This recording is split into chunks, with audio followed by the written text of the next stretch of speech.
Welcome to day 4 of the pre-conference sessions of Rotary District 7030 Hybrid District Conference.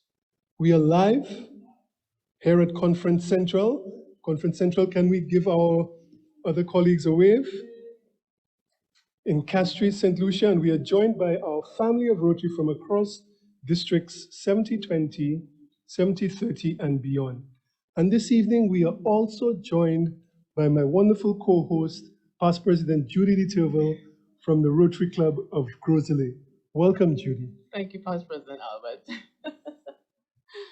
Yesterday, we took a look at the topic of membership attendance and participation, which apparently many clubs globally are grappling with. COVID has taught us to come up with this hybrid format for meetings, where we have some participants, as we do right now, in Conference Central face-to-face, and others participating remotely.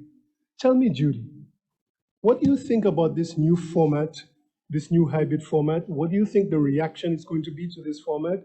How well do you think it's going to be accepted in our district? Good questions, Past President Albert.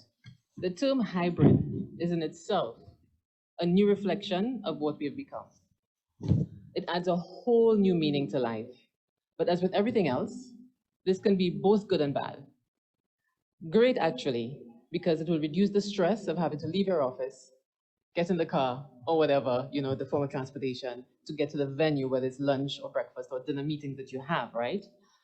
But on the other hand, it also means that there's less people interaction, one-on-one, and that changes also the focus of every interaction, every communication. We are at heart Caribbean people, and we are touchy people. And that changes everything when you sort of, have to not be as touchy for obvious reasons. But I think it'll encourage new attendance. Or you can ask the question, will it encourage new attendance from other members who would not normally have made it physically? Maybe. Will it change the way we interact? Definitely. But if the end game is service above self, then whether virtual or in person, the objective, if genuine, will be successfully achieved. Great, that's very encouraging. And hopefully we will get more of the positive out of this new format for meetings, and it would redound to better attendance and participation from members. Yesterday, we also listened to presentations on peace. And what was very memorable was how such soft voices in a presentation were able to touch us so profoundly and deeply with their words. I remember Reem asking, what power would you like to bring to the world? And suggesting that we should bring the power of peace. Tell me, Judy, what was your feeling about yesterday's peace presentations? I had many feelings about the presentations while I was there in the presentations and afterwards as well. But I think, for me, the word peace really has different connotations based on where one is positioned geographically. So perhaps in St. Lucia, our need for peace may well include a decommissioning of guns on the street, guns in the hands of gang members. This could significantly change the landscape with regard to crime. But that's a different discussion. Another discussion would generally, for me again, from a female perspective, have to involve the whole issue of domestic violence, because then you're looking at peace in the homes as a distinct issue that needs to be addressed to advance the cause of families, people, children within the home setting as well.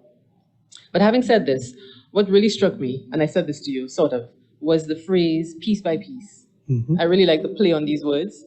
And for me, really, it is small bites at a time will get us to where we need to be.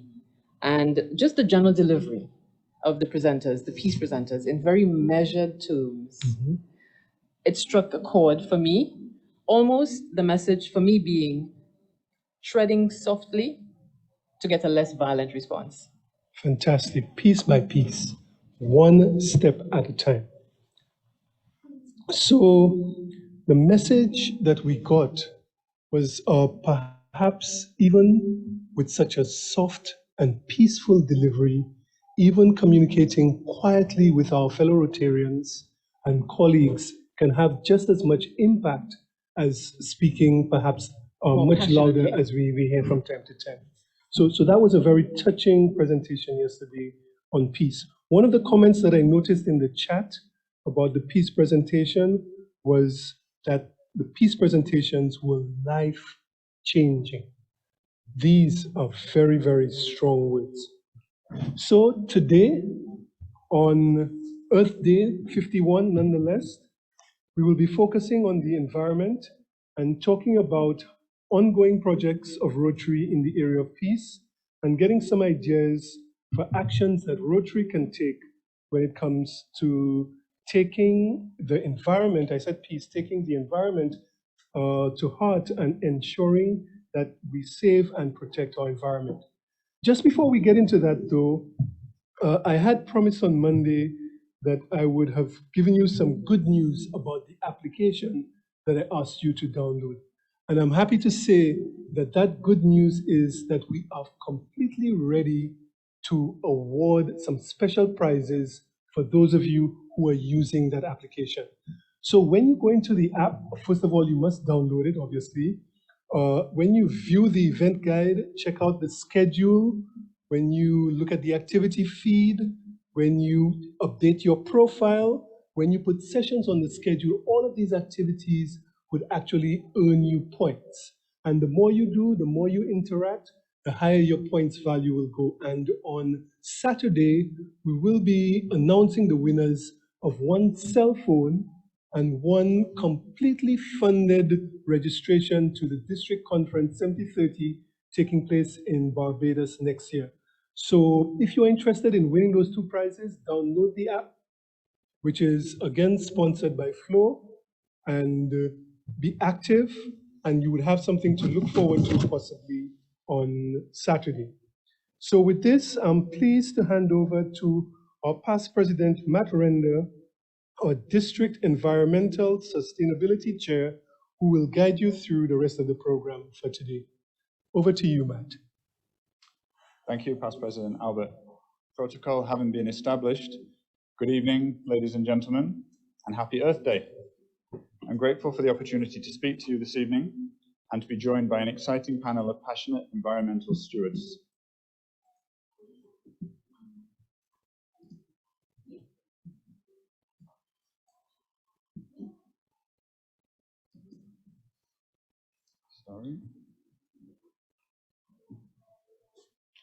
Last year, the Rotary Foundation trustees and the RI Board of Directors unanimously approved the addition of a new area of focus, supporting the environment. And not a moment too soon. The threat of climate change is not only real and imminent, but its impacts disproportionately threaten low-income and vulnerable communities such as ours.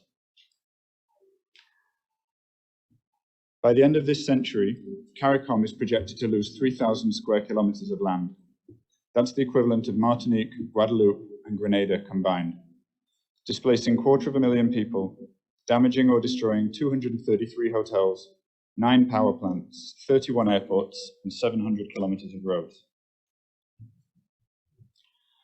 2020 saw twice the average number of named storms, and for only the second time in history, the National Hurricane Center exhausted its list of names.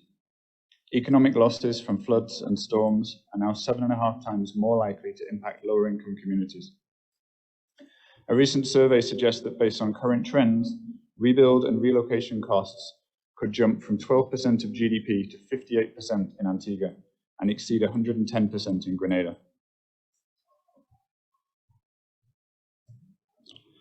We will likely lose half the living species on this planet in the next 30 years. Marine vertebrate populations have already declined by 50%. Rising ocean temperatures have prompted the decline of corals and the proliferation of sargassum. Sea turtles, which have their gender determined by incubation temperature, face population collapse and extinction. Mangroves, which protect coastlines, maintain water quality, provide a habitat for other species, and sequester 2 to 4 times more carbon than rainforests, are also under threat. Between rising temperatures, increased pollution, the impact of extreme weather on agriculture, and the favorable conditions that are being created for vector-borne and waterborne diseases, climate change also has a significant impact on our health. Now, I promised DG Lyle that tonight's session would not be all in doom and gloom, and I mentioned these key threats not to depress you, but to inspire you to action and to serve to change lives. Over the next hour and a half, I'll be joined by a number of speakers that are making incredible inroads towards tackling some of the most urgent environmental issues, and our overall message is one of hope. Despite our relative size, the level of innovation seen in the region is incredible. And my hope is that what you see and hear tonight resonates with you, and that as you formulate your plans for the coming year, you consider adding at least one environmental project, especially since environmental projects become eligible for grant funding as of July. As we go through the presentations, please post any questions in the chat. We will answer them at the end of each session. All of our presentations will be made available for download, and I will share relevant links and documents in the chat for ease of reference. Our first topic is that of plastic pollution. Currently, more than 9 million tons of plastic enter our oceans every year. The amount of plastic in the Atlantic is 20 times higher than originally thought, and is likely to triple in the next 20 years. Our first speakers this evening are Aline Flamand and Damien Denuel, Belgian adventurers currently sailing their way around the Atlantic, documenting plastics in the ocean, collecting samples, and raising public awareness. The voyage received initial funding from the Rotary Club of Bruxelles Altitude, and it is through President-elect Patrick Prunier that we were first made aware of this project. I'm happy to welcome Patrick and other colleagues from Rotary clubs in Belgium and France to this evening's session. It's presently just after midnight with you, so we very much appreciate your attendance. Other Rotary clubs, including Fort-de-France Sud, provided logistical and financial support.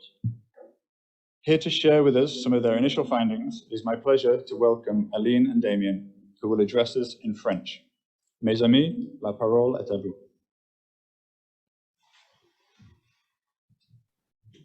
Bonjour à tous. On est ravis d'être là ce soir avec vous.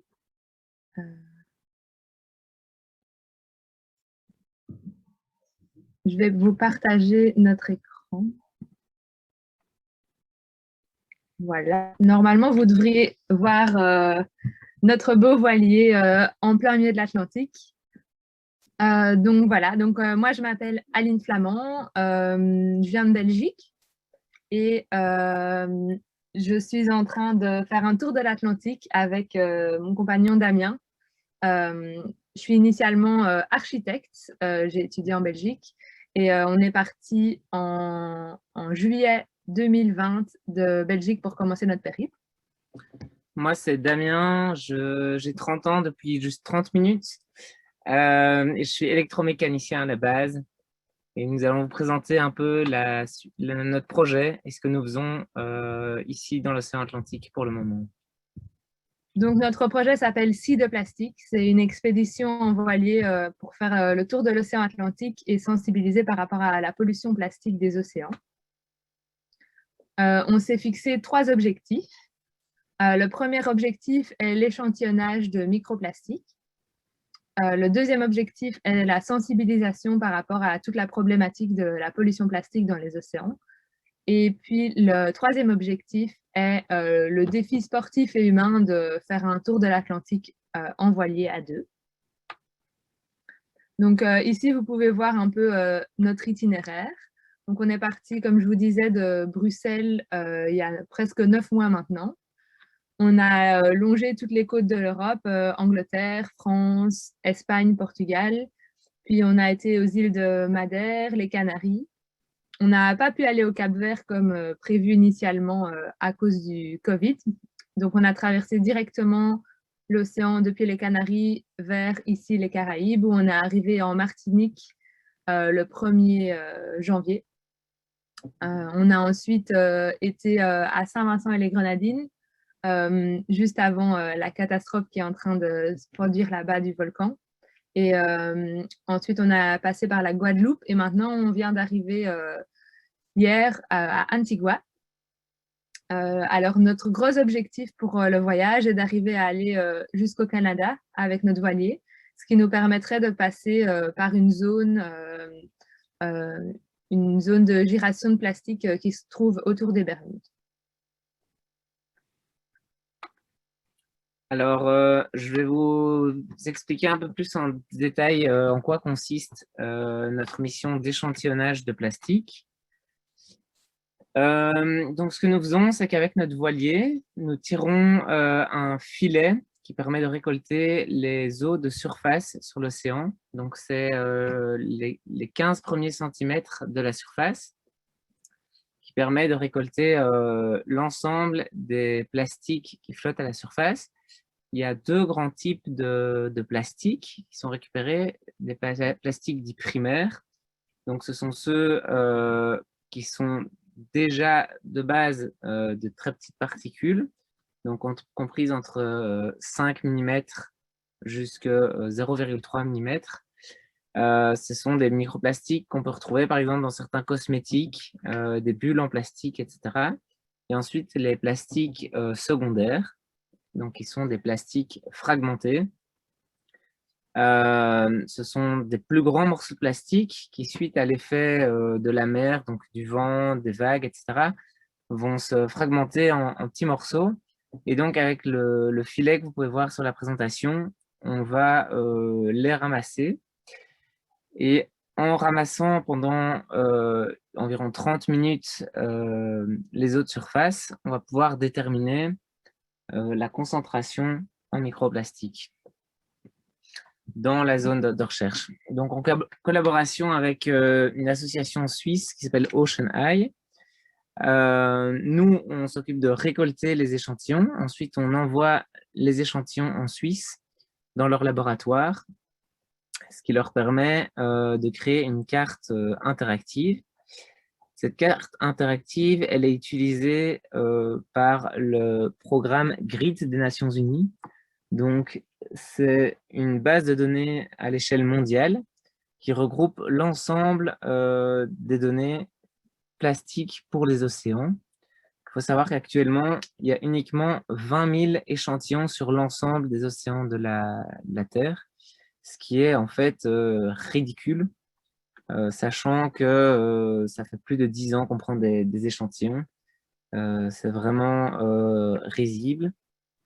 Il y a donc un besoin criant de prendre ces échantillons pour connaître l'état de nos océans.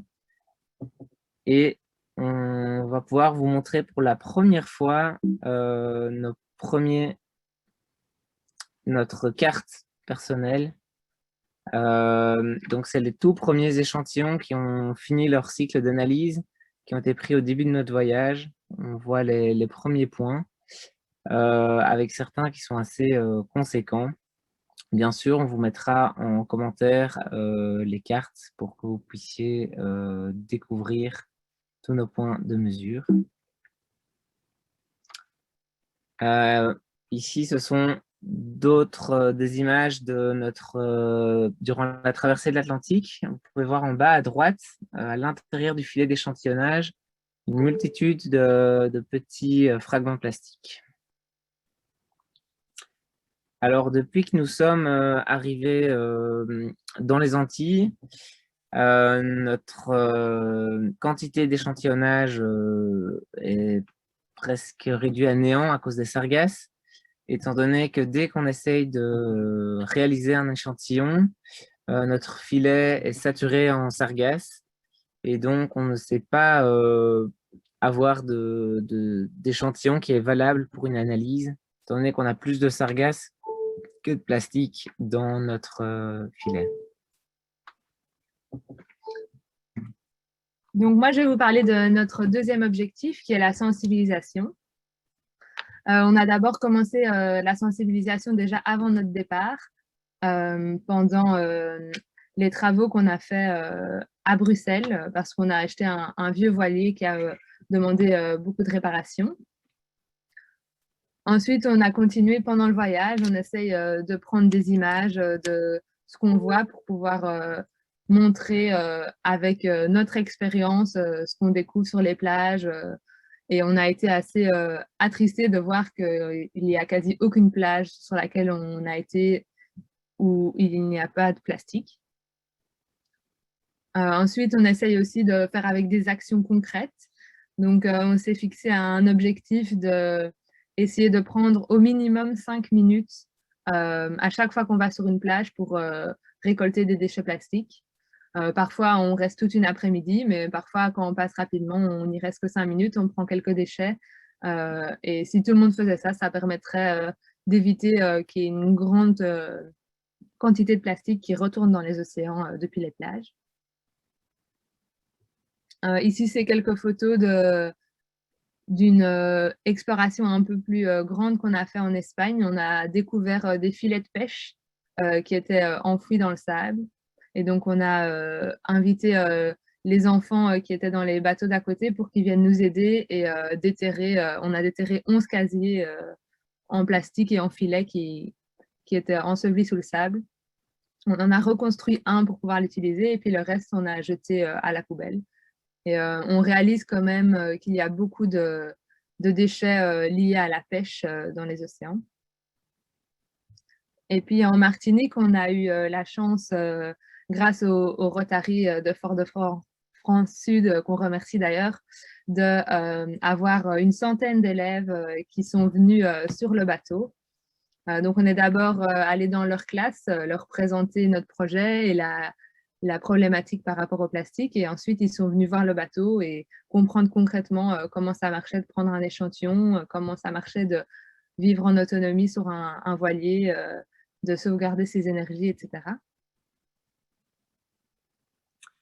Et enfin, notre troisième challenge, qui n'est pas des moindres, c'est le défi en fait, de réaliser uniquement à deux ce tour de l'Atlantique dans un bateau qui fait à peine 10 mètres et de braver les conditions en mer et aussi de garder un bateau en état. Donc ici, vous pouvez voir en vitesse quelques photos du travail qui a été réalisé pour être à même de réaliser l'expédition. Donc il y a tout le bateau qui a été réparé de fond en comble.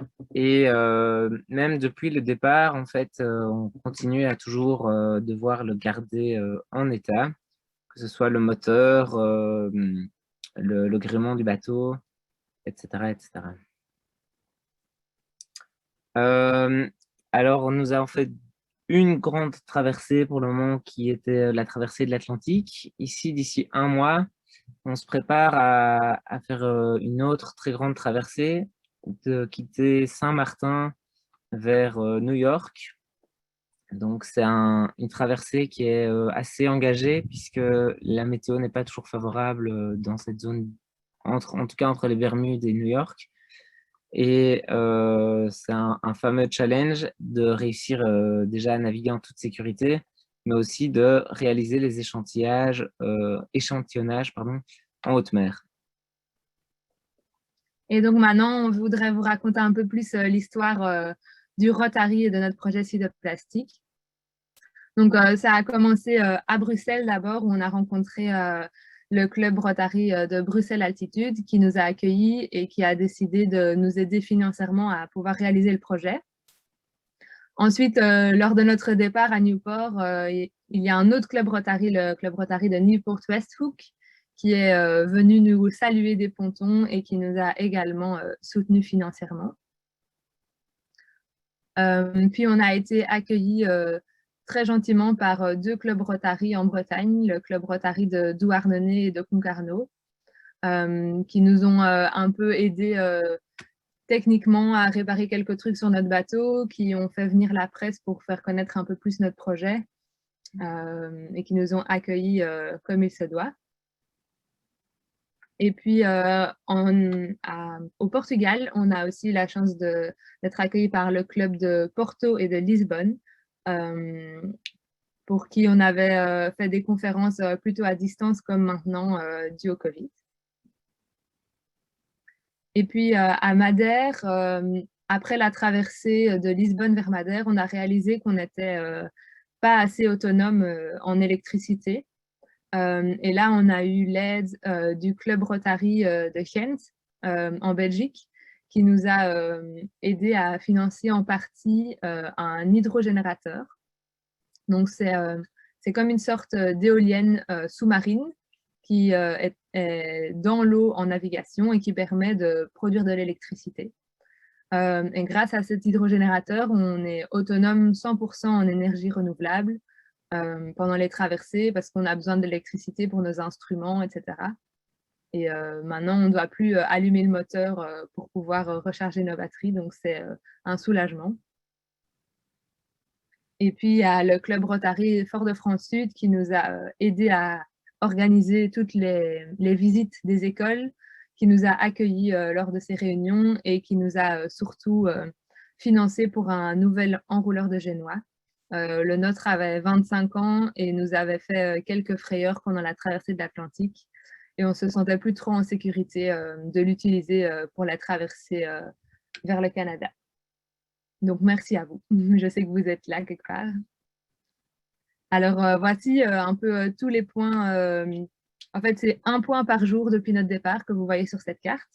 La carte est accessible sur notre site web. Donc là, on est à Antigua et après, on prévoit de monter vers le Canada par New York si on arrive à avoir tous les papiers administratifs pour rentrer aux États-Unis. Donc voilà, le périple, on a déjà fait un long chemin depuis la Belgique, mais il n'est pas encore fini et il y a encore plein d'aventures qui vont suivre. Et on espère vraiment pouvoir prendre beaucoup d'échantillons dans la traversée vers le Canada parce qu'on va traverser une gire de plastique. Et Ocean Eye, l'association pour laquelle on travaille, nous a vraiment demandé d'aller à cet endroit-là car ils n'ont pas d'autres voiliers bénévoles qui travaillent pour eux. Là, on voudrait juste terminer avec quelques faits sur le plastique qui nous ont un peu marqués. Donc, chaque nouveau sac en plastique est utilisé en moyenne pendant 20 minutes, mais met 450 ans à se décomposer. Il y a 94% des estomacs des oiseaux de la mer du Nord qui contiennent du plastique. Il y a seulement un quart des déchets plastiques présents dans les océans qui flottent à la surface et le reste envahit les fonds marins. Il y a 70% de l'oxygène que nous respirons qui est produit par les océans et pas par les forêts. 94% des espèces vivantes sur Terre ont leur maison dans l'océan. Et alors, on voudrait encore remercier tous les clubs Rotary qui nous soutiennent depuis le début. Ils ont une place bien présente sur notre nouveau site web et sur notre grand voile, comme vous avez pu le voir sur d'autres photos. Et un peu, voici tous nos autres sponsors, nos partenaires techniques. Et puis, il y a aussi eu 178 personnes qui nous ont aidés lors d'un crowdfunding avant le départ.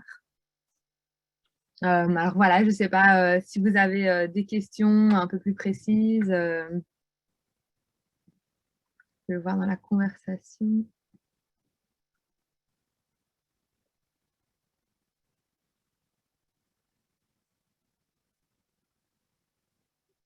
Matt, peut-être que maybe you have some question.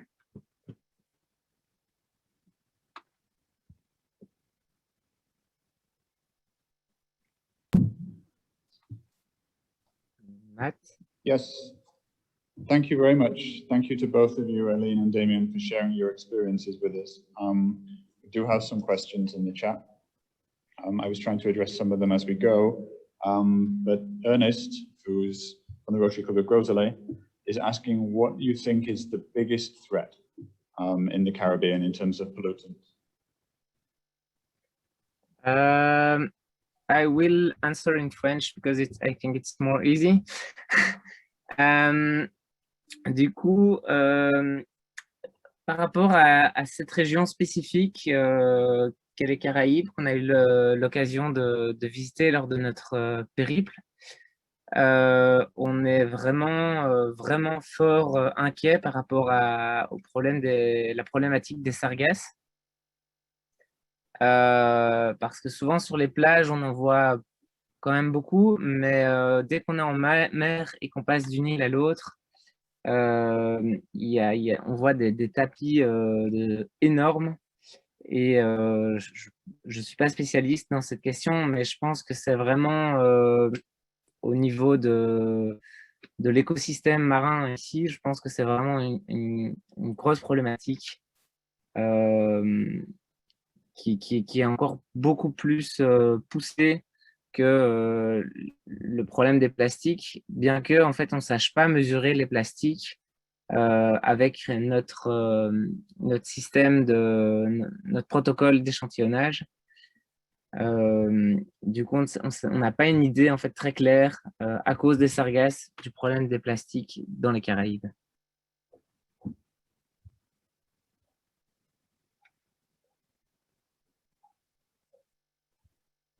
Okay, thank you very much. In the interest of time, if I put the contact details, I put the website, Facebook, and email in the chat. Please feel free to send any additional questions that you have to Elaine and Damien. Again, we thank you both for joining us. I get the sense from the comments in the chat that we could talk about this for much longer, but unfortunately we do have other topics. But thank you again. We wish you all the best in your onward journey, and we hope that you'll be able to visit some additional clubs in the district before you leave. Thank you so much, Matt. It was a pleasure to share our project with you, and you can surely send us an email or on Facebook or Instagram or how you like it the best. Thank you so much.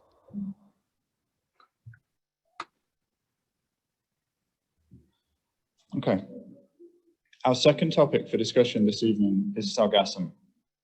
Sargassum is a large brown algae, once confined to the Sargasso Sea, but now prolific across the tropical Atlantic, releasing foul-smelling gas, harming marine ecosystems, and disrupting recreation and fishing, costing communities millions of dollars.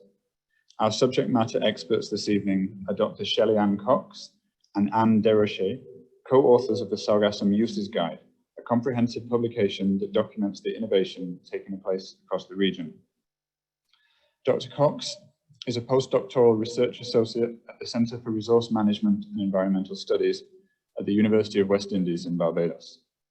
She's the coordinator and co-editor of the Sub-Regional Sargassum Outlook Bulletin for the Eastern Caribbean, and has contributed to a number of published articles and reports. Dr. Cox is also Deputy Chair of the Fisheries Advisory Committee in Barbados and holds a PhD in Natural Resource Management and a BSc in Environmental and Natural Resource Management with Marine Biology. Anne Desrochers is a professional agronomist with over 13 years' experience as a consultant on a wide range of projects throughout the Caribbean and Central America, including Haiti, the Dominican Republic, Barbados, Grenada, Belize, Guyana, Guatemala, and Panama. She holds a BSc in Agriculture and an MSc from McGill University in Canada, is currently a PhD candidate at UWI, and also works as National Program Consultant at the Food and Agriculture Organization of the UN Sub-Regional Office for the Caribbean. Ladies, the floor is yours. Pleasant good evening. Thank you, Matt. Could you please confirm if you can see my screen and that you can hear me well?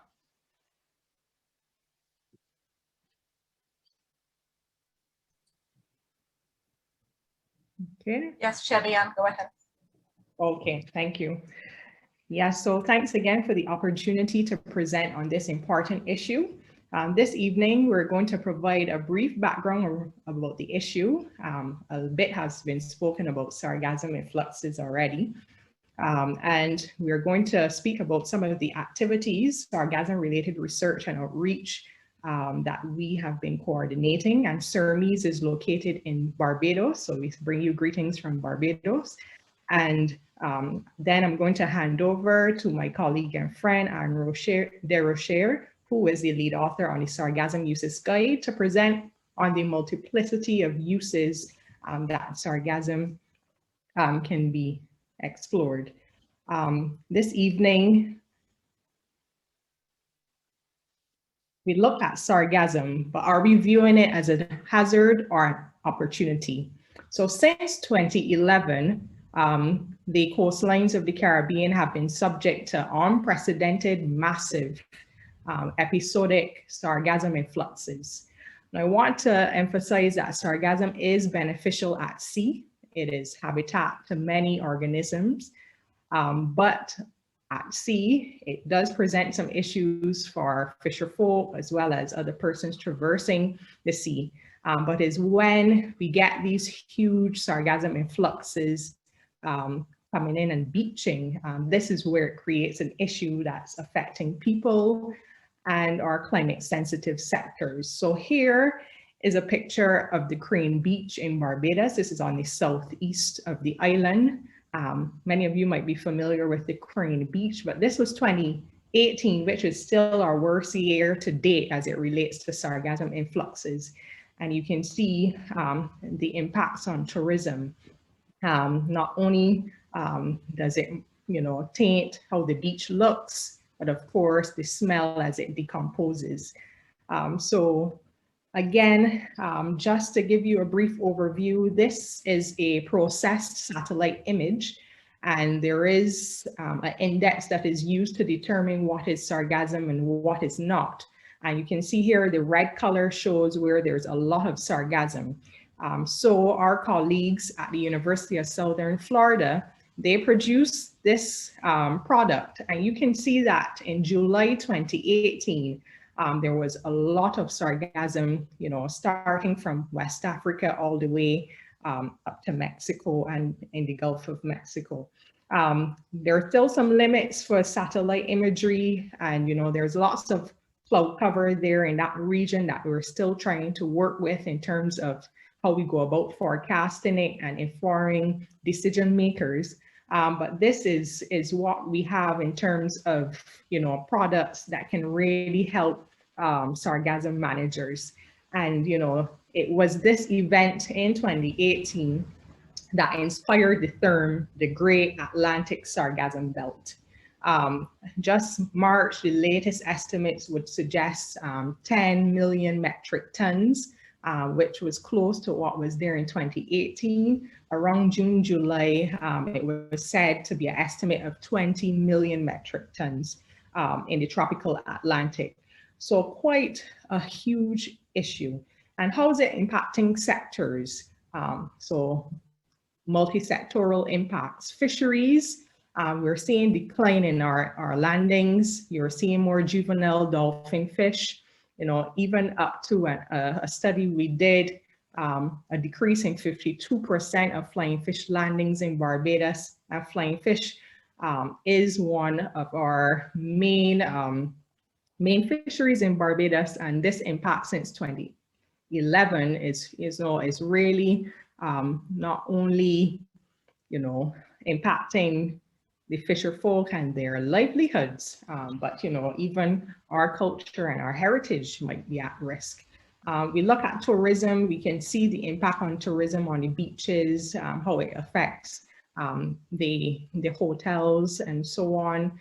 Some tourism sectoral stakeholders have shown, decreases of losses, cancellations, and so on in years of high sargassum influxes. The environment, of course, the sargassum mats, they impact the reefs as well. You can see how this water looks in terms of reducing the oxygen. There was an incident in Barbados where, more than 30 green turtles were actually suffocated in a large influx. So there are environmental impacts as well. Health impacts with the decomposition of the sargassum and the production of hydrogen sulfide, which causes respiratory illnesses and other impacts, skin irritations and so on. And then financial impacts, the high cost of cleanup, and of course how it's affecting those sectors that are the breadbasket for the country. So very brief overview of the problem and the impacts, and where do we at SERMES fit in? Now, SERMES has been at the forefront of communicating sargassum science and innovation since the first influx in 2011. So we've attended a lot of regional conferences, workshops, made presentations, produced communication products, management guidance. We've hosted 2 sargassum symposia to date, and we will host another in 2022.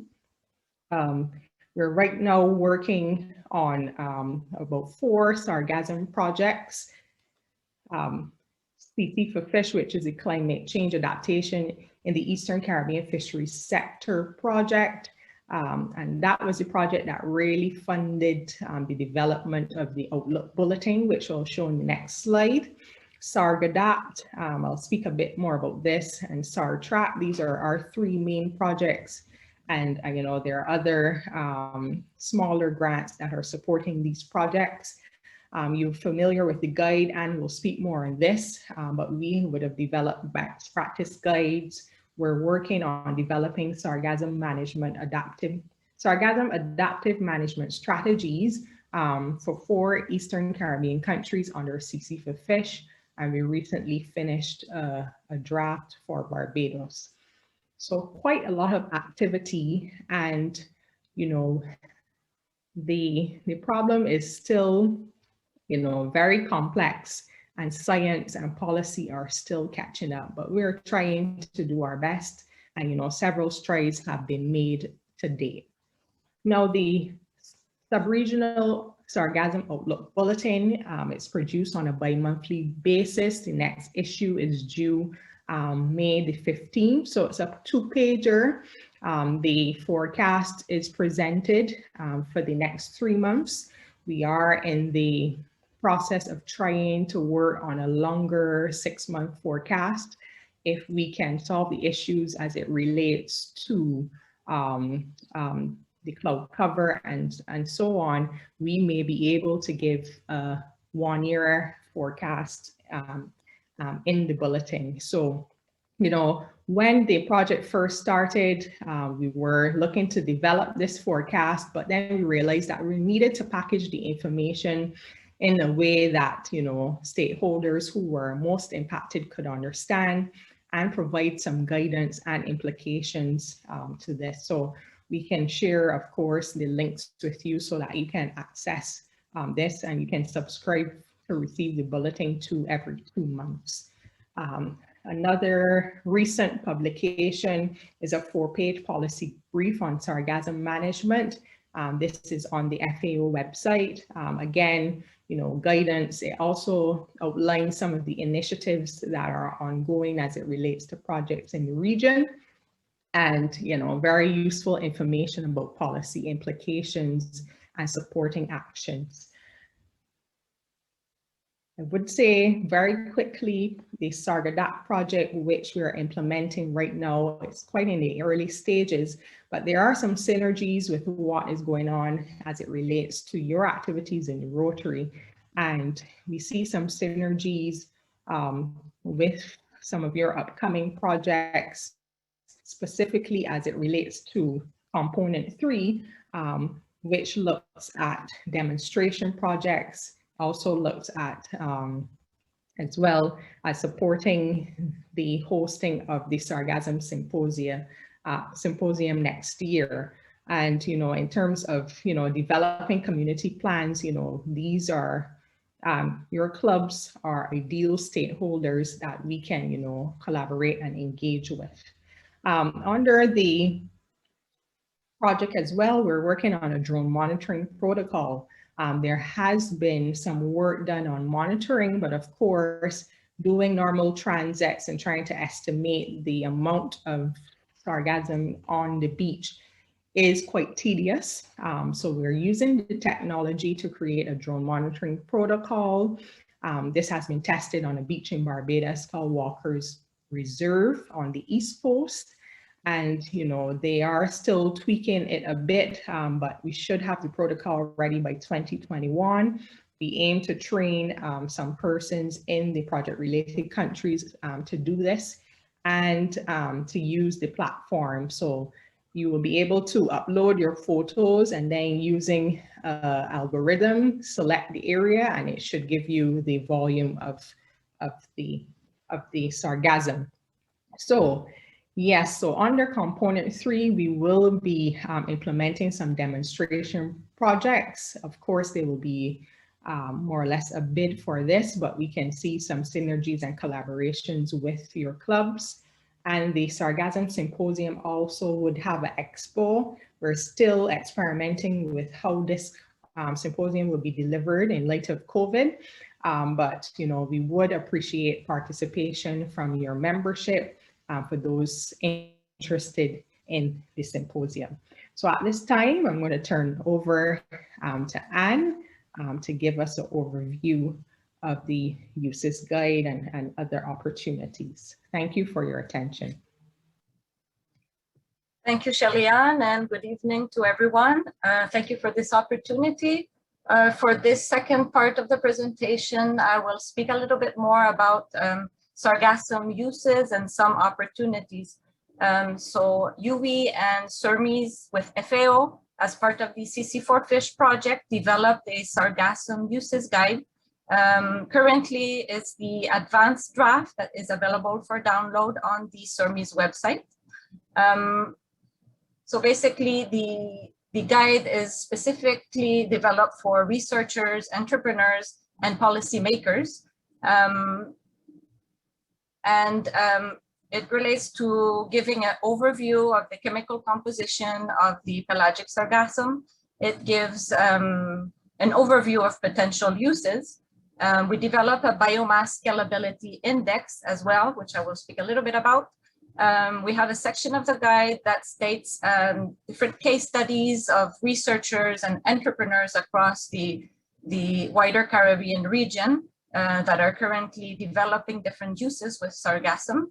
And we also included a directory of who's doing what and where.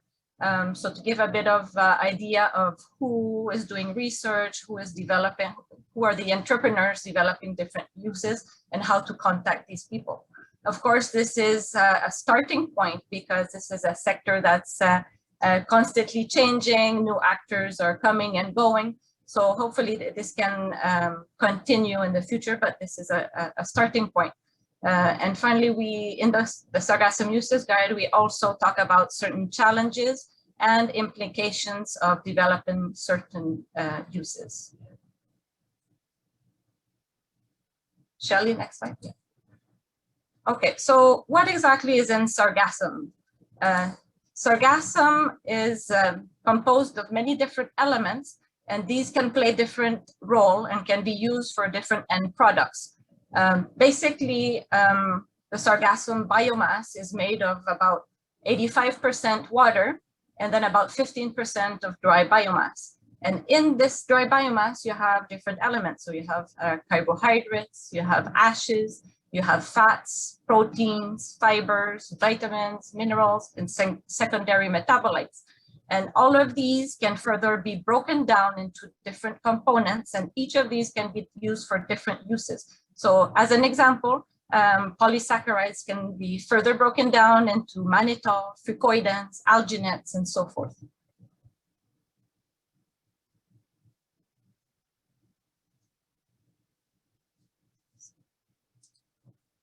So for the Sargassum Uses Guide, we covered 14 different sectors for which sargassum can be used for.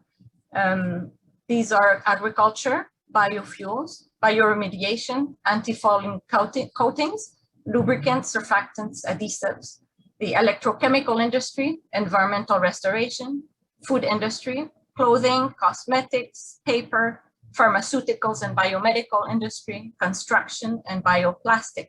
Of course, there are many more uses, and unfortunately, we won't have time tonight to look over each of these sectors. However, we'll discuss a bit more generally of 7 of these sectors, which I indicated with the blue star.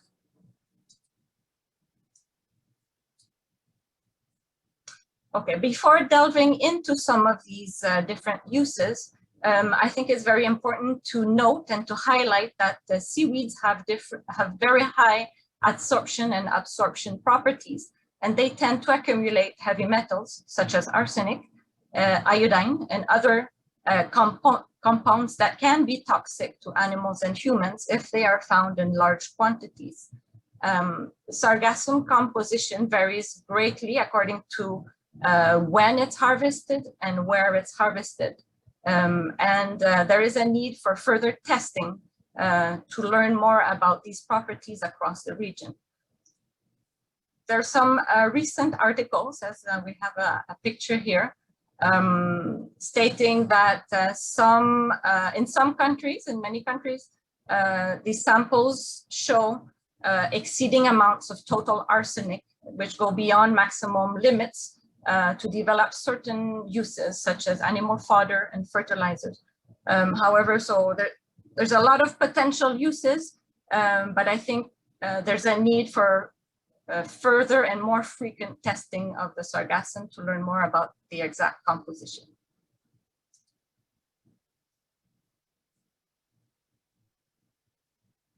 Okay. So for agriculture, seaweeds have been used for a very long time historically in animal diet supplements, and they have been shown to improve productivity of animals, their health, their stress tolerance, and their immune system. They have rich nutritional composition. Their protein content is rather low. However, they have very good prebiotic activity.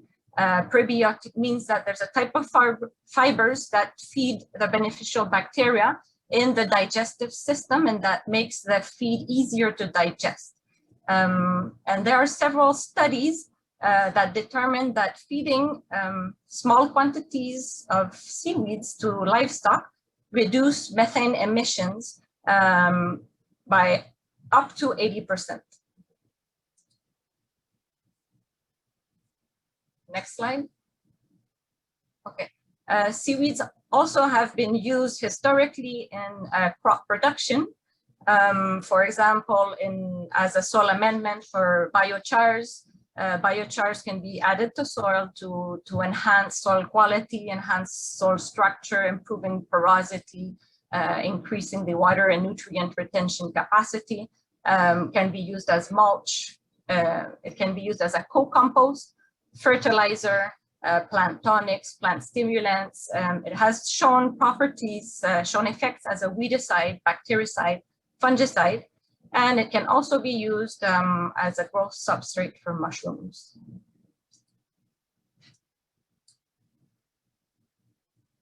Sargassum biomass is a resource that's available cheaply and in large quantities, and there's a lot of ongoing research to determine how this biomass can be used for different forms of biofuels, such as bioethanol, biopellets, and biomethane. And marine algae are widely recognized for their diverse source of bioactive metabolites, which have long been used in the pharmaceutical and biomedical industries. For example, alginates have been used in pharmaceutical industries for thickeners, stabilizers, and for controlled release drugs. And there's many applications for some of these secondary metabolites, and they have shown properties as anti-diabetic, anti-tumor, even anti-hypertension, antiviral, anti-inflammatory, and so forth. To date, there has been limited research specifically on pelagic sargassum and its potential benefit for health-related applications. There has been some research with one of the species in the pelagic sargassum, which is the Sargassum fluitans, for treatment of certain diseases, and it has shown very good potential.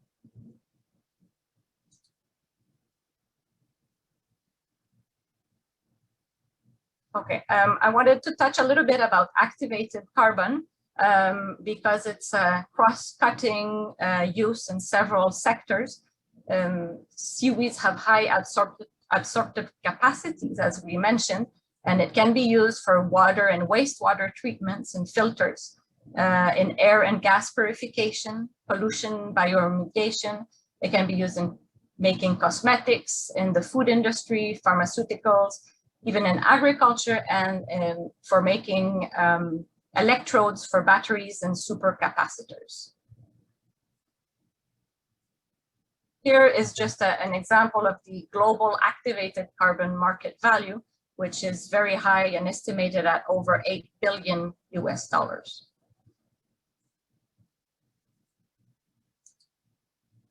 Okay. For paper products, using algae rather than wood to produce paper pulp has many different advantages, such as obviously algae grow much faster than trees, and they have much less lignin content.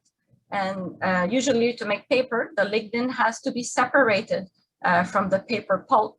And this needs to take a lot of energy and chemicals. So using seaweed, you use much less energy and much less chemicals.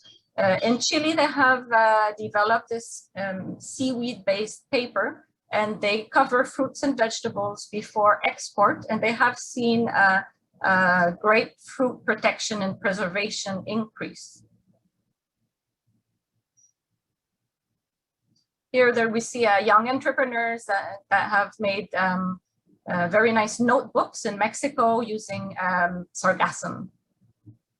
They can make bags, paper bags. Even some artists in Curacao have been using sargassum-based paper to make paintings. And in Martinique, they have they're trying to make some coffins made of sargassum.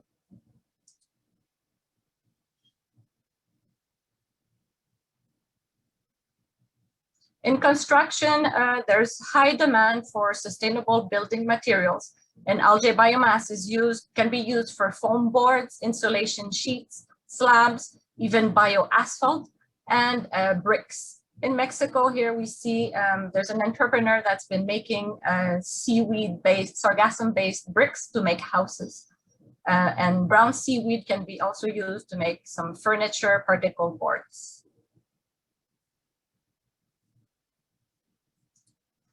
Lastly, the bioplastic. So bioplastics are made from renewable biomass sources, and the most common ones are starch-based, like cornstarch, cellulose-based, like wood chips and sawdust, and also protein-based, like wheat gluten. However, there's been growing interest to use microalgae-based bioplastic, since these do not compete with food production and is highly adaptable to different growth conditions and composting settings.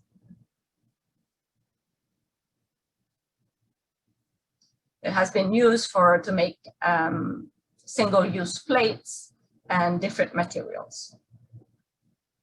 Next slide.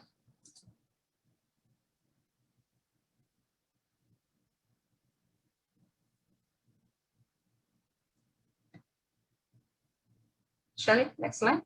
Okay. So we've developed this Sargassum Biomass Index in the Sargassum Uses Guide, and is to give us an idea of how much sargassum is needed to develop different products and different end uses. So these are just examples of how many notebooks can you make with 1 ton of fresh sargassum, and how many bricks and so forth.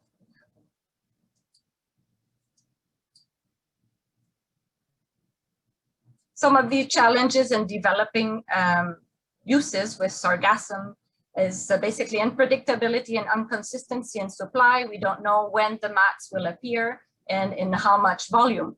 There's a variable composition in the sargassum based on where we harvest it and when, and also based on the composition in the different species and morphotypes within the sargassum mats. There's a lot of salt and sand content. Well, sand, if the sargassum is harvested on beach, there can be some pollutants, heavy metals. The harvesting and equipment is complicated. There's some health-related issues that can arise, mainly because of the emissions of hydrogen sulfide. Transport and storage is complicated. There's a need for increased monitoring, regulation, and management plans, and increased access to research and development funding. As a summary, there are many potential applications that are already commercialized around the region using sargassum. There's a lot of innovations, research, and commercializations in many countries. However, there is more testing to be done to better understand the composition and the presence of the metals, and how we can use it for different end uses. And finally, there's not one use fits all situation. We have to consider the local context of each country and the potential impacts, environmental, social, and economic impacts. So So on the next slide, you will see our contact information. And thank you very much for this opportunity. And you will see a link to the Sargassum Uses guide if you're interested in learning more. Thank you. Thank you both. Thank you both very much for joining us. And thank you, Sherry, for endeavoring to answer as many of the questions as possible in the chat so that we can try and keep to time. Since we covered most of the questions, I'm going to move on. So thank you again for joining us and for the work that the tireless work that you do in this area.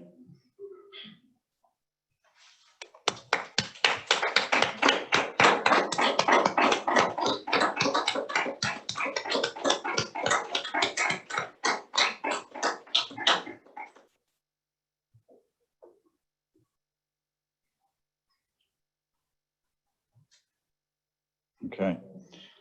Long before the introduction of the new area of focus, Rotarians in District 7030 have been working on projects related to recycling, most notably the Rotary Club of Antigua Sundown's Abric Project and a collaboration between Recycle Rebuild and Rotary Clubs of Grenada and Portsmouth. Our next session starts with a look at the Antigua Sundown project as a success story for the district, and we will hear from past President Mario Bento. Mario is the Managing Director of Caribbean Water Treatment Limited, specializing in water and wastewater treatment services and servicing residential, commercial, industrial and utility customers in Antigua and the wider Eastern Caribbean for close to 30 years. Mario also serves as the Chairman of the Antigua and Barbuda Waste Recycling Corporation. We will then turn to the recently launched Bioplastic project, an initiative of Unite Caribbean supported by the Republic of France, the Government of St. Lucia, the OECS Commission, and stakeholders from the private sector and civil society, and will be joined by Shanta King, who is the project director. Mario, over to you.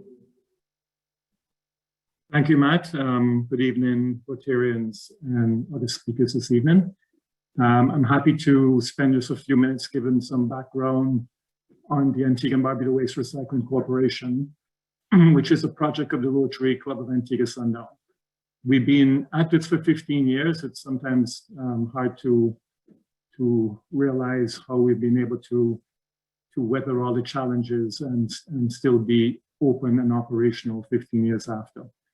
And this is obviously a big part of that is our project partners, the National Solid Waste Management Authority, the Environment Division, and the Antigua and Barbuda Investment Authority, as well as our funding agencies, which is the UNDP Small Grants Program, the British High Commission, and the Government of Japan. So the Abric project started in January 2006 as a not-for-profit enterprise run by a board of stakeholders. The company operates a recycling processing facility at the Powers Industrial Estate in Antigua, which is right next to the DC Bird International Airport. Recyclable materials are dropped off by the public, as well as their collection efforts from schools, commercial establishments, and hotels by the National Solid Waste Management Authority. The project receives its funding from grants in the past to cover the cost of equipment, ongoing sale of recyclable materials, and also ongoing and critical government support in the form of collection efforts, as well as manpower just to conduct sorting exercises at the recycling facility. Here's some pictures. The upper left corner is a picture of us loading cardboard into containers. And on the right upper corner, that's a picture of our sorting belt and sorting facility. On the lower left is our grinding machine where we grind all the plastic bottles into a product that's called regrind, which is what we export in an international market. What we recycle. Right now, we recycle plastic bottles primarily. I mean, this has been the main focus of the project right from its start. We focus right now only on the PET plastic bottles, which is mostly water bottles and soda bottles, and also HDP bottles. We also recycle aluminum cans, steel cans, lead acid batteries, and to a lesser extent, steel and non-ferrous scrap metal. We were recycling a lot of cardboard at one point. I think we were probably recovering over 50% of the cardboard in Ireland between the years of 2011 and 2019. But as the price that we were able to fetch for cardboard in international markets decreased and freight rates went up, it didn't make sense for us to continue doing cardboard, so we had to discontinue cardboard recycling a couple of years ago. Here's some materials in the upper left corner. That is our PET regrind, which we sell in the international market. The upper right corner is our baled aluminum cans that get compacted into roughly a 15-pound or 7-kilogram block of cans that are packed in 20-foot containers and shipped out. On the lower left corner, that shows how we pack and strap the lead acid batteries. We leave them wet and ship them palletized, as you see there. And on the right lower corner is our cardboard, and that was how we were baling and shipping cardboard for a number of years. Successes, in the last 15 years, we've collected about 3,700 metric tons of recycled materials and exported it, and thereby diverting it from the one and only landfill in Antigua. Over these years, we've been able to raise about US $250,000 in grant funding, and that excludes in-kind contributions that we get from the government on an ongoing basis. And over that time, the sale of the materials that we export has added up to about US $1 million. So quite significant over the last 15 years. From the beginning of the project, the focus has always been to employ underprivileged people, and particularly we focus on employing only recovering drug and alcohol addicts, as well as ex-convicts.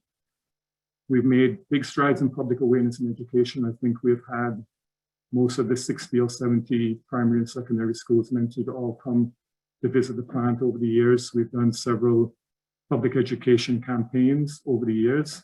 So I think we have really brought recycling to the forefront, and something that is quite well known and understood in Antigua.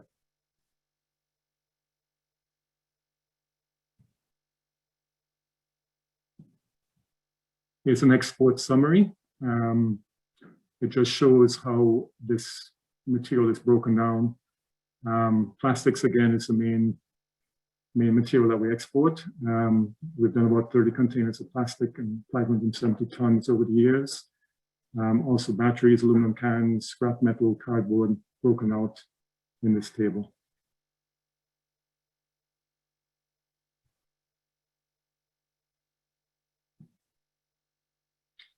Some pictures. One of the things that we do as part of our public awareness and education program is to do an annual schools recycling program, and that's what you see on the left, where the different schools collect their plastic bottles throughout the term, and then they bring them to the facility where we weigh them, and then we award prizes to the schools who collect the most material. Ongoing public education done with the schools. There's almost weekly site visits to the plant for students to learn about recycling. The lower left corner shows our plant manager, who was one of our first employees. He was a recovering drug addict, had his challenges in life, but has done extremely well, been clean for 15 years. The picture you're seeing in the lower left corner is him graduating from a 3-month recycling training program in Okinawa, Japan, a few years ago. So quite a success story there as well. Challenges. Obviously, there's been a lot of challenges, but I tried to summarize them in a few points here. We still suffer from a low recovery of waste plastic. I mean, plastic is what we're really after. It was the real purpose why the Abric Anti-Barbary Waste Recycling Program was founded.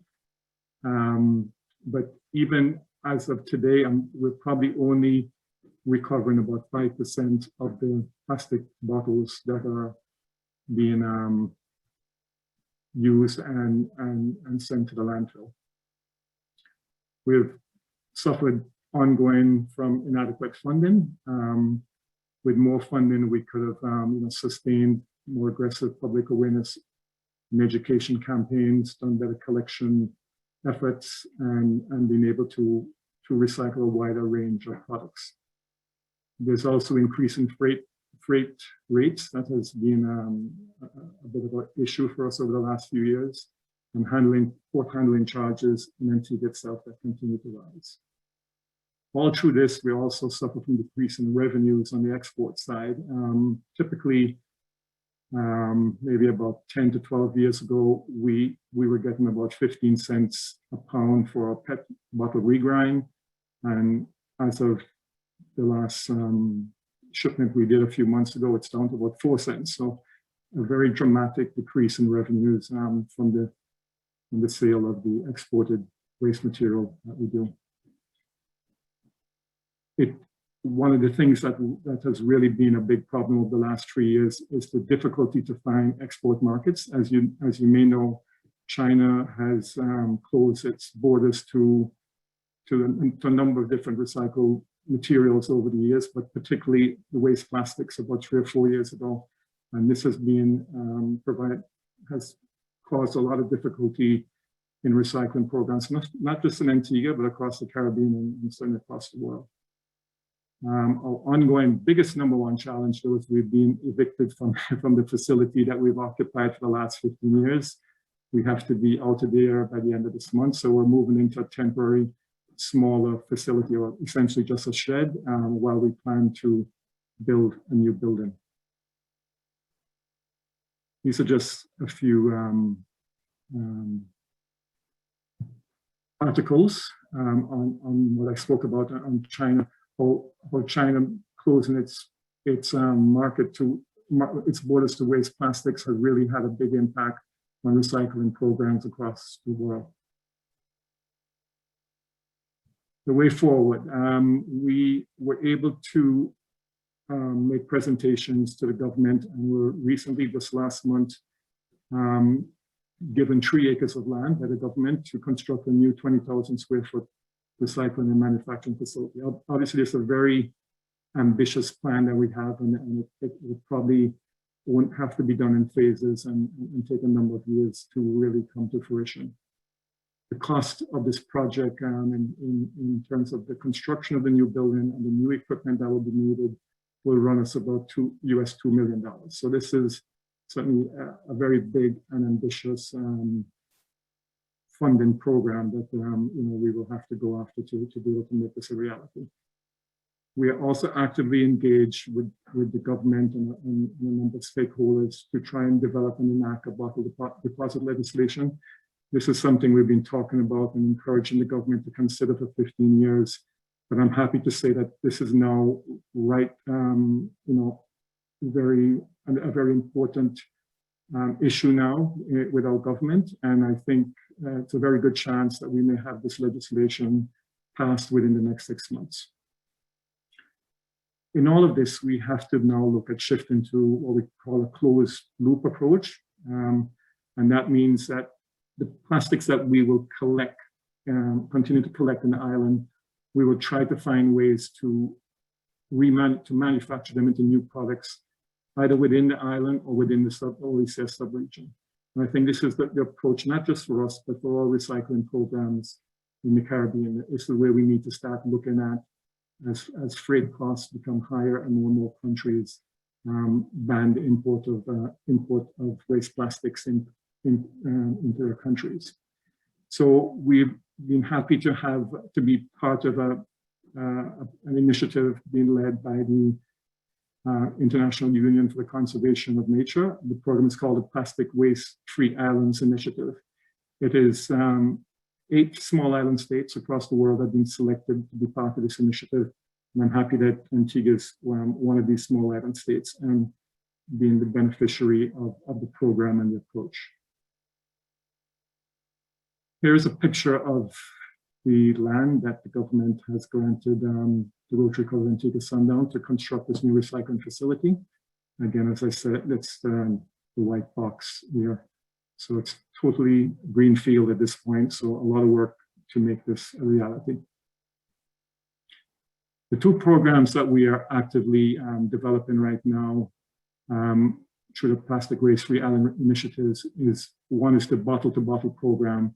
The concept here is to make this into a circular economy approach.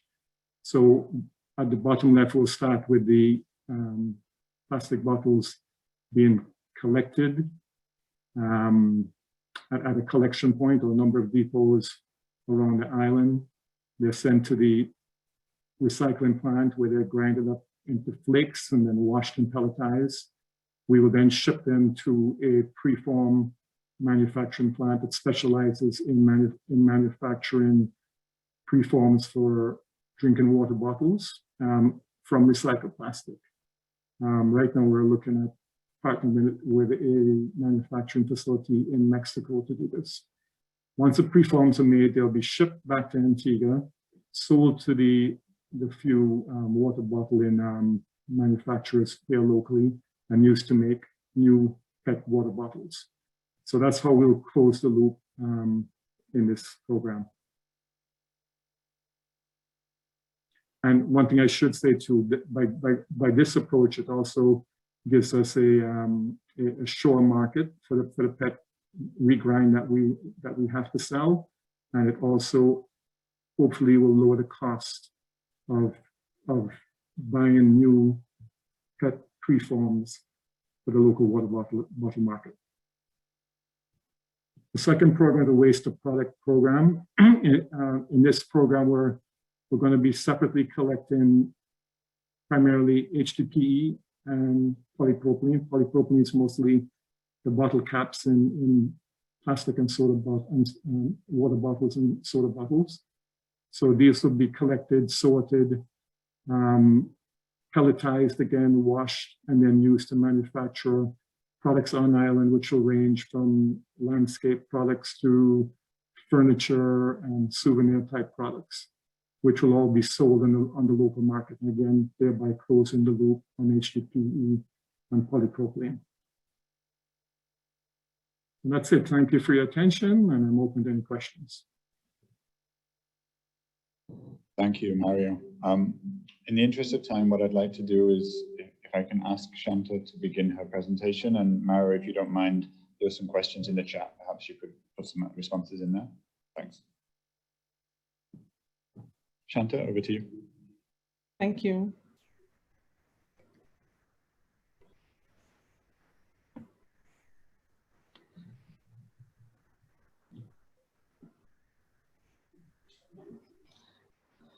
Is my screen visible? Yes. Okay, great. Thank you. Okay, thank you very much, everybody. My name is Shanta King. I'm the Water and Sanitation Director of Unite Caribbean Limited. Unite Caribbean Limited is a French consulting firm based in Guadeloupe and St. Lucia. Currently, we are implementing a Replast OECS pilot plastic recycling project. And I will just give you a bit more information about this project. Mario would have touched on some of the recycling initiatives in Antigua, and there would be somewhat of an overlap with our project, but you would get a sense of the differences and an indication of, other initiatives that we are pursuing in the region. So Replast, what I will do, I will just give a brief project overview and highlight some of the milestones that we've achieved to date. The project essentially started in St. Lucia. So the first pilot is St. Lucia, and the intention is that we would expand to the other OECS countries. We will take a brief look at our PR and education campaign, and then we will look at some questions. I will just share with you one of our PSAs, which just gives a brief orientation in terms of the plastic problem in the region, and we'll just take a look at this for a few minutes.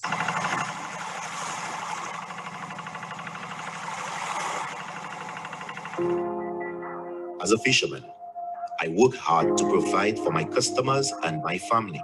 Being able to feed them makes me happy. When I am out at sea, I see plastic waste floating in our waters, which can endanger our marine life. Our oceans are becoming polluted and our fishes are being harmed.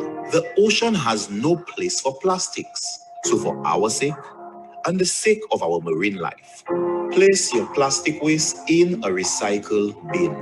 Let us treat our environment right. Be a hero today. Reuse and recycle plastics. This message is brought to you by Replast OECS, implemented by Unite Caribbean and its partners.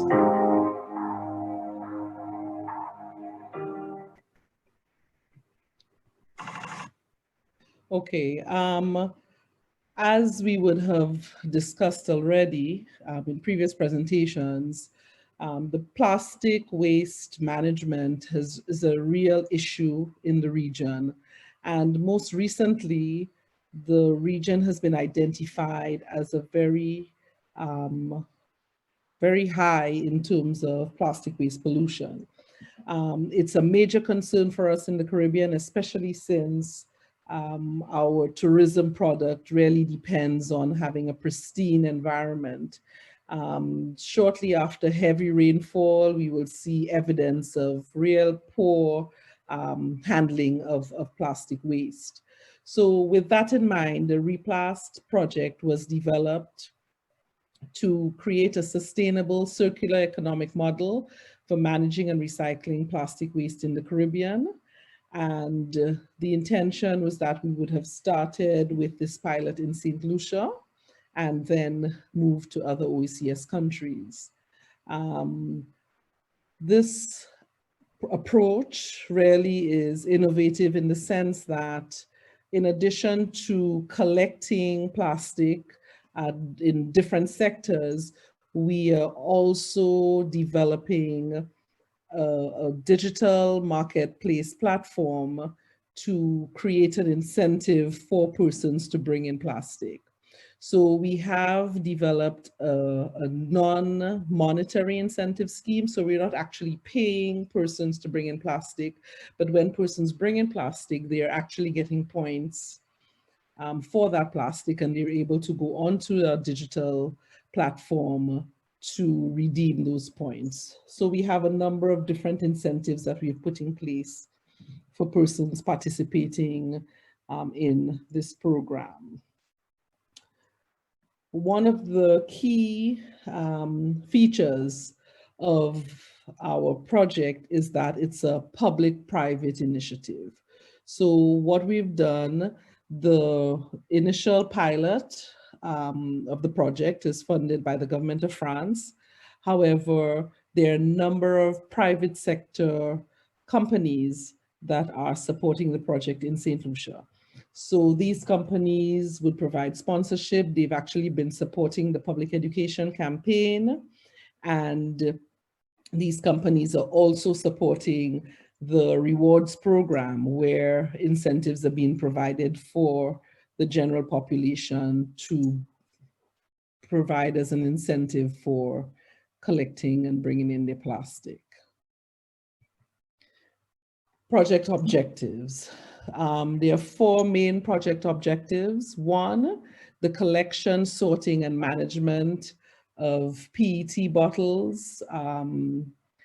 We have actually extended to HDPE as well. So we're actually collecting PET and HDPE beverage containers. The second objective of the project is to export those bottles that have been collected. So we are actually working with a recycling plant in the region. When the project was started, as I mentioned earlier, it is supported by the Republic of France. The intention was that the plastic collected would have been exported to Martinique. At the time, there was a functional recycling plant in Martinique. And so the intention was that we would be providing plastic waste from the OECS and directing it to Martinique. However, within the last couple of months, the plant in Martinique has actually shut down because it was just unsustainable for it to operate based on the volume that it had actually been receiving.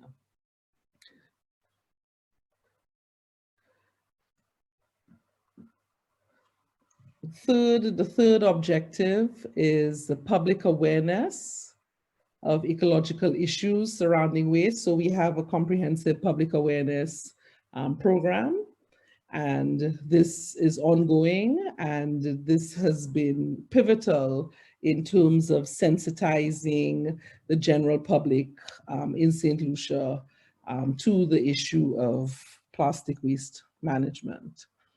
And the fourth objective is the replication of this pilot action in at least two other OECS territories.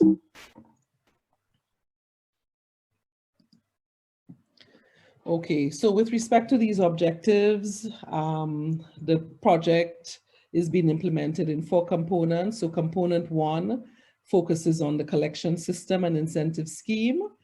With that in mind, we've developed and implemented community, school, and hotel collection systems. The intention is that these would act as the initial pilot, and in the expansion phases, we would expand to other commercial entities. The second part of component 1 is the development and implementation of an incentive scheme and digital platform.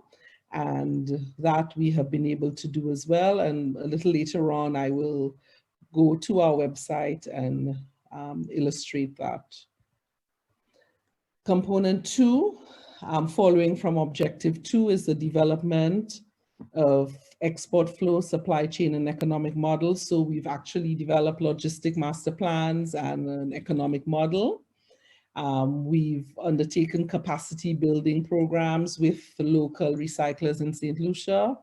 And as part of our testing phase, we've actually done an experimental shipment to the new recycling plant that we are working with. As I mentioned earlier, the initial intention was to work with Martinique. When that plant shut down, we did an assessment of recycling plants in the region, and we selected 2 plants in Honduras that we started working with.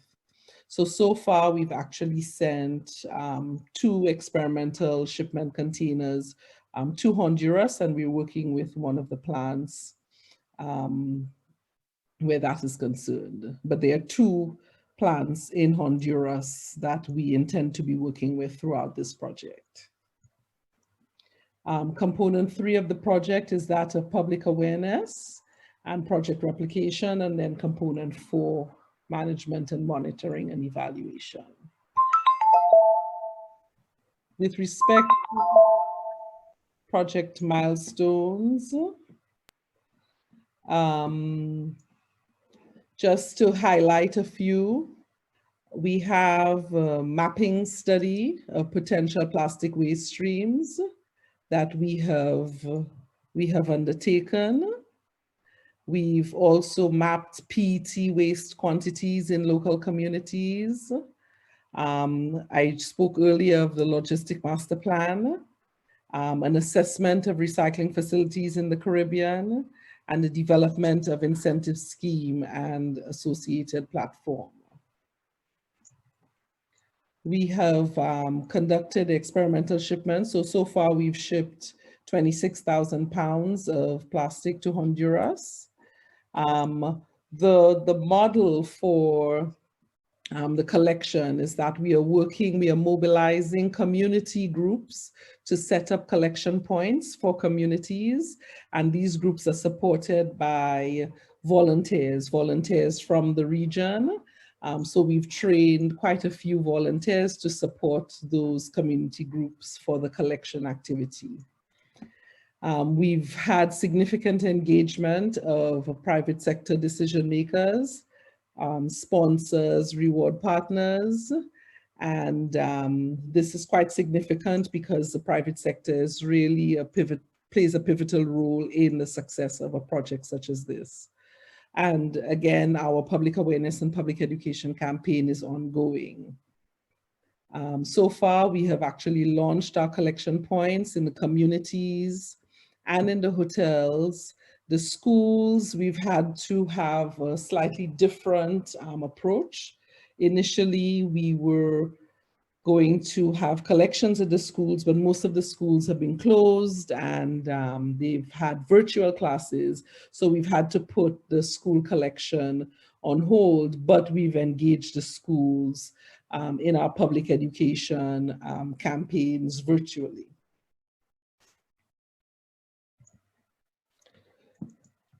These are just a few photos of our collection point in the community. So essentially the collection point style is a pop-up collection point. So it basically is set up for a Saturday. So every Saturday in the various communities, so far we have 4 regions that we are working with. We set up our tents and our other infrastructure. And we have volunteers registering participants. So we actually give out a reward card. Persons register for the program. They bring in their plastic. The plastic is weighed and points are allocated based on the weight after the plastic is screened and accepted. And then the plastic is sorted and left for the recycling company to collect. After it is collected, the recycling company then proceeds to process it for shipping. And processing in our context would be baling, which is compressing of the plastic.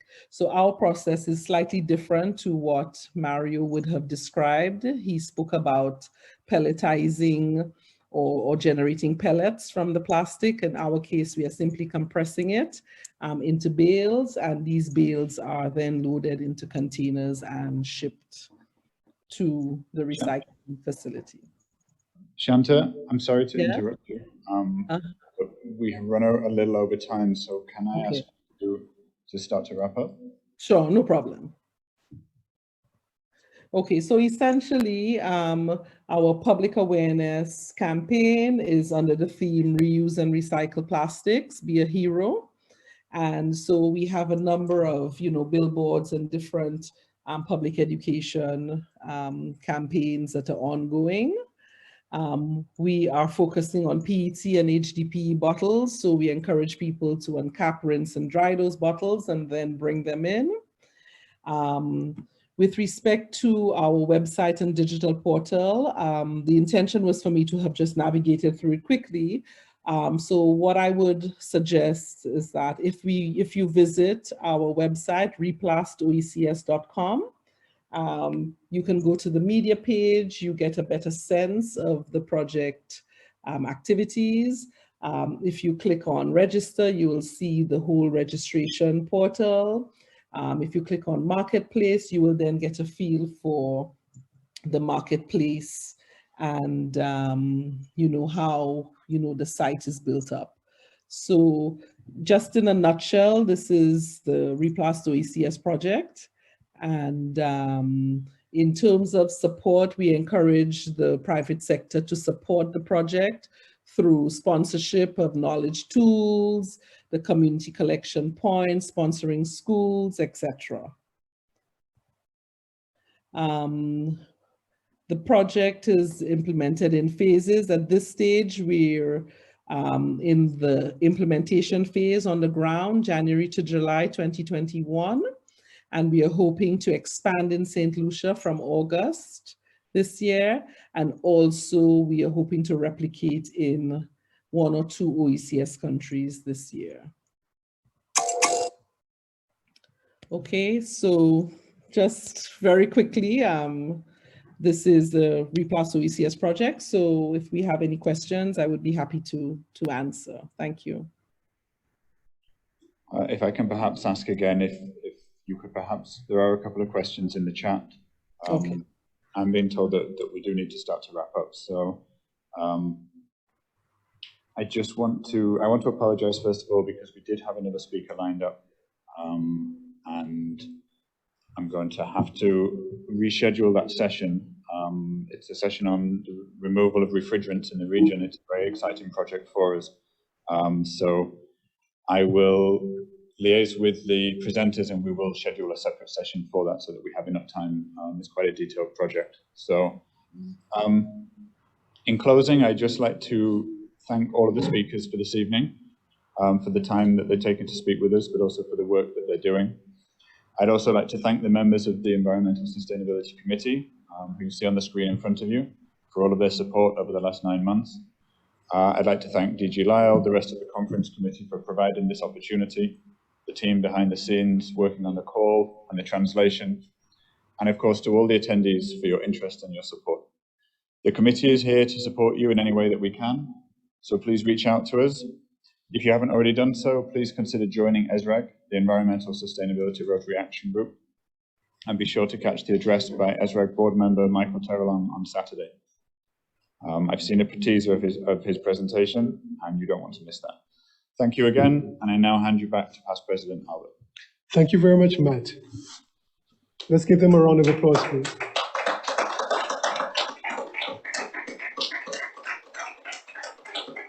Rotarians and guests, if there was any question about whether or not there was work for Rotary to do, then you got the answer this evening. There is lots and lots of work, lots of opportunity for clubs, Rotary clubs, Rotaract clubs, to get involved in saving our environment. We heard about this trip. It was a very long trip. Everything was in extremes this evening. It was a very long trip when you looked at the map. And my goodness, when you looked at the photo of the Sargassum and the global map of the Sargassum, there was so much Sargassum. And when you thought you had seen it all, then we saw the pictures of plastic. There is so much plastic to be recycled. So as much as we have these extremes, we also have a lot of opportunity in Rotary to do work. So let's find out more about this Rotary Action Group, and let's do what we can in our various clubs. I think it was an excellent presentation. One of the comments that I saw in the chat was excellent and informative presentation. So well done, Matt and your presenters. So we cannot close the evening without recognizing our many participants from across the Caribbean. And I'll go through a few of them this evening. The Rotary Club of San Grande, Trinidad and Tobago, Rotary Club of Antigua, Rotary Club of Garden City, Guyana, Rotary Club of Point Fortin, Rotary Club of Paramaribo, Suriname, Rotary Club of Georgetown, Guyana, and we had a Rotary Club of Brussels, Altitude. Special welcome to you, Rotary Club of Princestown, Rotary Club of Spanish Town in Jamaica, District 7020, Rotary Club of Barbados. I got a lot of licks last night for not mentioning the Rotary Club of Barbados, but I did tonight and I have proof. Rotary, and I need to get this one correctly, and you, Rivière Goucher from France. Okay, clearly I didn't complete French at school. Rotary Club of Maraval, Rotary Club of San Fernando South, Rotary Club of Bonaire, Rotary Club of Montserrat, Rotary Club of Guadeloupe, Rotary Club of Du Français, and Rotary Club du Saint-Pierre, Rotary Club of Grenada, Rotary Club of Kourou, French Guiana. And this evening is a very special evening because today is a very special day for the Rotaract Club of St. Lucia because it is their anniversary. They are celebrating 36 years of charter today. So ladies and gentlemen, let's give the Rotaract Club of St. Lucia a special round of applause. So if you remember that vision that I put in your heads on Monday of District Governor-elect Sonia coming around the racetrack at very high speed with the baton to pass it over to this week's team, I think we can safely say that this week's team held that battle firmly and took us to the next stage, because this is where we come to the end of the 4 pre-pets sessions that we have had this week. And I must say that it was a fantastic week. We heard from our Rotaractors on Monday, then we looked at our service areas and projects on Tuesday, we looked at peace yesterday, and this evening we took a look at the environment. Tomorrow, the baton is being handed over to the team handling the district conference. One person will be breathing a sigh of relief and others will be getting ready for work.